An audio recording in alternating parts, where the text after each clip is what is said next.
बिस्मिल्लाहिर्रहमानिर्रहीम। मोहतरम नाज़रीन अस्सलामु अलैकुम। नाज़रीन, आज हम आपको एक ऐसे हैरत अंगेज़ वाक़े की दास्तान सुनाने जा रहे हैं जिसे कुरान मजीद ने बतौर ख़ास बयान किया है। असहाबे कहफ़ कौन थे, इनकी तादाद कितनी थी, वो कितने साल तक सोए रहे, इन्हें कुरान मजीद में एक अजीब व गरीब निशानी क्यों कहा गया और इस वाक़े को बयान करने का मकसद क्या है।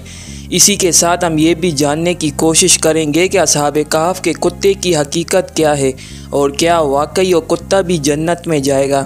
लिहाजा आपसे गुजारिश है कि वीडियो के साथ रहिए और वीडियो को आखिर तक ज़रूर देखिएगा, क्योंकि ये ईमान को ताज़गी देने वाली और सबक आमोज़ दास्तान है।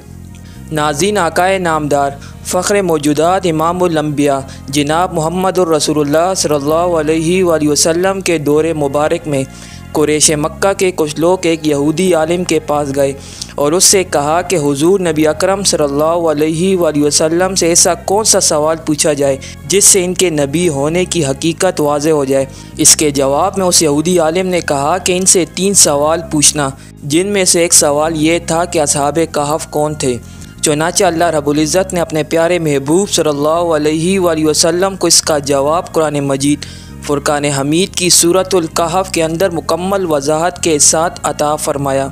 नाज़रीन, ये वाक़या हज़रत ईसा अलैहिस्सलाम के दौर का है, जब अल्लाह ताला ने आप अलैहिस्सलाम को आज के दौर के फ़लस्तीन के इलाके में दीन हक़ की तबलीग के लिए भेजा। ये इलाका उस वक़्त रोमानी सल्तनत में शामिल था और यहाँ के लोग बुत परस्ती में मुब्तला थे। यहाँ एक यहूदी बादशाह हुक्मरान था जो रूम की हुकूमत के मातहत काम करता था। जब हज़रत ईसा अलैहिस्सलाम ने तबलीग दीन शुरू की तो रूमी लोग आपके सख्त मुखालिफ हो गए और आपको गिरफ़्तार करके सूली पर चढ़ाना चाहा, मगर अल्लाह रब्बुल इज़्ज़त के हुक्म से हज़रत ईसा अलैहिस्सलाम को ज़िंदा आसमान पर उठा लिया गया। नाज़रीन, जब हज़रत ईसा अलैहिस्सलाम को आसमान पर उठा लिया गया तो इनके मानने वालों का हाल नहायत ख़राब हो गया।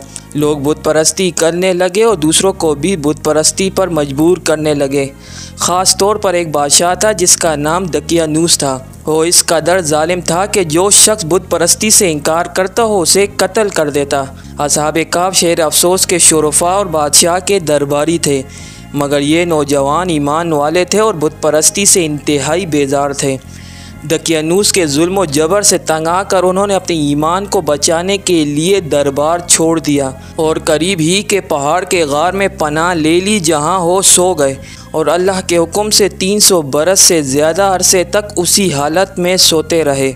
जब दकियानूस को मालूम हुआ कि ये लोग गार में छुपे हैं तो सख्त गज़बनाक हुआ और उसने हुक्म दिया कि गार के दहाने पर एक मजबूत दीवार बनाकर इन्हें बंद कर दिया जाए ताकि वो वहीं मर जाएं और वहीं गार इनकी कब्र बन जाए।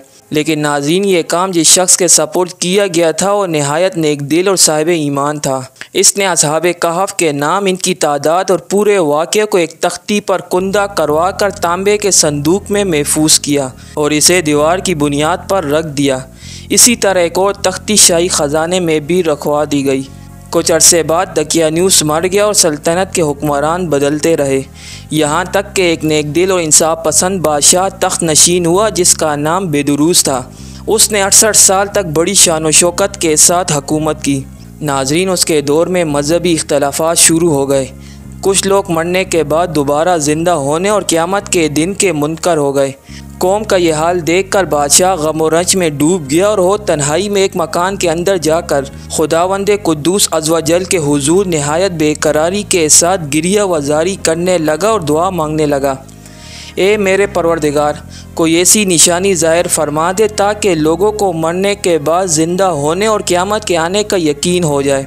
बादशाह की ये दुआ कबूल हो गई। अचानक एक बकरियां चराने वाले चरवाहे ने अपनी बकरियों को ठहराने के लिए उसी गार को मुंतखब किया और उसने दीवार गिरा दी। दीवार गिरते ही लोगों पर ऐसी हैबत और दहशत तारी हो गई कि दीवार गिराने वाले कांपते हुए वहाँ से भाग खड़े हुए। अल्लाह के हुक्म से असहाबे कहफ़ अपनी तवील नींद से बेदार हो गए और एक दूसरे से सलाम व कलाम करने लगे और नमाज भी अदा की। नाज़रीन, जब इन लोगों को भूख लगी तो उन्होंने अपने एक साथी यमलिखा से कहा कि बाज़ार जाकर कुछ खाना ले आओ और नहायत खामोशी से ये भी मालूम करो कि दकियानूस हम लोगों के बारे में क्या इरादा रखता है। यमलीखा गार से निकलकर बाज़ार गए तो ये देखकर हैरान रह गए कि शहर में हर तरफ ईसाइयत का चर्चा है और लोग एलानिया हज़रत ईसा अलैहिस्सलाम का कलमा पढ़ रहे हैं। नाज़रीन, यमलीखा ये मंज़र देखकर सख्त हैरान हुए और सोचने लगे कि ये क्या माजरा है कि जिस शहर में ईमान और ईसाइयत का नाम लेना भी जुर्म था, आज ये इनकलाब कहाँ से और क्यों बर्पा हो गया। फिर वो एक नानबाई की दुकान पर खाना लेने गए और जब उन्होंने पुराने ज़माने का सिक्का दुकानदार को दिया तो वो हैरान रह गया, क्योंकि वो सिक्का सदियों से चलन से बाहर हो चुका था, बल्कि कोई उस सिक्के को पहचानने वाला भी बाकी ना रहा था। दुकानदार को शुबा हुआ कि शायद इस शख्स को कोई पुराना ख़जाना मिल गया है। चुनांचे दुकानदार ने यमलीखा को हुकाम के हवाले कर दिया। हुकाम ने इनसे ख़जाने के बारे में पूछगछ शुरू कर दी और कहा कि सच सच बताओ, ख़जाना कहाँ है। यमलीखा ने जवाब दिया, कोई ख़जाना नहीं, ये हमारा ही रुपया है। हुकाम ने कहा कि हम कैसे मान लें कि ये रुपया तुम्हारा है, ये तो 300 बरस पुराना सिक्का है, इसका चलन ख़त्म हुए सदियां गुजर गई और तुम अभी जवान हो, लिहाजा साफ साफ बताओ कि मामला क्या है। ये सुनकर यमलीखा ने कहा कि पहले तुम ये बताओ कि दकियानूस बादशाह का क्या हाल है। हुकाम ने कहा कि आज तो हमारे यहाँ एक नेकदिल बादशाह बेदुरूस हुक्मरान है। फिर उन्होंने कहा, तुम लोग मेरे साथ चलो, मैं तुम्हें इनसे मिला देता हूँ। चुनांचे हुकाम और शहर के अमायदीन बड़ी तादाद में उस गार के करीब पहुँचे। असहाबे कहफ अपने साथी यमलीखा के इंतज़ार में थे। जब वो देर से वापस ना आए तो उन्होंने ये ख्याल किया कि शायद यमलीखा गिरफ़्तार हो गए हैं, और जब उन्होंने गार के दहाने पर बहुत से आदमियों का शोर व गोगा सुना तो समझे कि दुश्मन हमला आवर हो गए हैं। दकियानूस की फ़ौज हमारी गिरफ़्तारी के लिए आन पहुँची है। तो ये लोग नहायत इखलास के साथ ज़िक्र इलाही और तौबा व इस्तिग़फ़ार में मशगूल हो गए। हुकाम गार पर पहुँचे तो उन्हें तांबे का एक संदूक मिला। जब इस संदूक को खोला गया तो उसमें से एक तख्ती बरामद हुई। तख्ती पर एहलकाफ के नाम दर्ज थे और ये तहरीर भी मौजूद थी कि ये मोमिनीन की जमात अपने दीन की हिफाजत के लिए दकियानूस बादशाह के खौफ से इस गार में पनाह गुज़ीन हुई है। चुनांचे दकियानूस ने खबर पाकर एक दीवार खड़ी कर दी और इन लोगों को गार में बंद कर दिया। हमने ये हाल इसलिए लिख दिया ताकि जब कभी ये गार खोले तो लोग एहलकाफ के वाक़े से बाखबर हो जाए। हुकाम ने जब तख्ती की इबारत पढ़ी तो हैरान रह गए और फ़ौरन अपने बादशाह बेदुरूस को इस वाक़े की इत्तला दी। बादशाह बेदुरूस फ़ौरन अपने उमरा और शहर के लोगों के साथ लेकर गार के करीब पहुंचा। एहलकाफ गार से बाहर आकर बादशाह से मुलाकात करने लगे और अपनी पूरी दास्तान सुनाई। बादशाह बेदुरूस सजदे में गिर पड़ा और अल्लाह रब्बुल इज़्ज़त का शुक्र अदा करने लगा कि उसकी दुआ कबूल हो गई और अल्लाह ताला ने ऐसी निशानी ज़ाहिर फरमा दी जिससे मौत के बाद दोबारा उठने का हर शख्स को यकीन हो गया। नाज़रीन, एहलकाफ ने बादशाह को दुआएं दी कि अल्लाह ताला तेरी बादशाहत की हिफाजत फरमाए। फिर कहा कि अब हम तुम्हें अल्लाह के सपोर्ट करते हैं और वापस गार के अंदर जाकर सो गए। उसी हालत में अल्लाह रब्बुल इज़्ज़त ने इन्हें वफ़ात दे दी। बादशाह बेदुरूस ने लकड़ी का एक संदूक तैयार करवाया और एहलकाफ की मुक़द्दस मैयतों को उसमें रख दिया। अल्लाह ताला ने एहलकाफ का ऐसा रौब लोगों के दिलों में डाल दिया कि किसी की ये जुर्रत ना होती थी कि वो गार के दहाने तक भी पहुँच सके। यूँ अल्लाह रब्बुल इज़्ज़त ने ख़ुद उनकी लाशों की हिफाजत फरमाई। फिर बादशाह बेदुरूस ने गार के दहाने पर एक मस्जिद तामीर करवाई और एक दिन सालाना मुकर्रर कर दिया कि उस दिन शहर के तमाम लोग ईद की तरह एहलकाफ की ज़ियारत के लिए आया करें। नाज़रीन, ये वाक़या कुरान मजीद फ़ुरक़ान हमीद में इसलिए बयान किया गया क्योंकि कुफ़ार ये सवाल करते थे कि भला अल्लाह ताला इंसान को मरने के बाद दोबारा कैसे ज़िंदा करेगा, यानी ऐसा होना कैसे मुमकिन है। इसीलिए अल्लाह रब्बुल इज़्ज़त ने एहलकाफ का किस्सा बयान फरमाया ताकि ये हकीकत वाज़े हो जाए। नाज़रीन, इन नौजवानों की असल तादाद कितनी थी ये किसी को भी मालूम नहीं, सिर्फ़ अल्लाह रब्बुल इज़्ज़त ही बेहतर जानता है।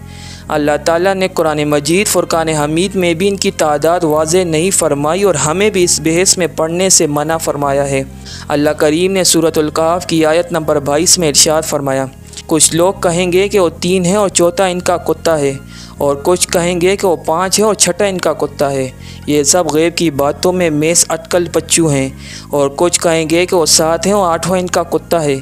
आप कह दीजिए कि मेरा परवरदिगार इनकी सही तादाद को खूब जानता है। नाज़रीन, सूरतुल कहफ में असहाबे कहफ के कुत्ते का जिक्र इस तरह आया है कि वो गार के दहाने पर अपने दोनों अगले हाथ फैलाए बैठा था। असहाबे कहफ के कुत्ते का नाम कतमीर था। अक्सर अहले तफसीर ने लिखा है कि यह वाकई एक कुत्ता ही था। अलबत्ता बाज़ उलमा ने कहा है कि वो कुत्ता नहीं बल्कि शेर था, क्योंकि कल्ब हर दरिंदे को कहा जाता है। नाज़रीन, कई मुफस्सिरीन के नज़दीक असहाबे काफ का कुत्ता जन्नत में भी जाएगा, मगर किसी मुस्तनद किताब में इसकी कैफियत के बारे में तफसील बयान नहीं की गई।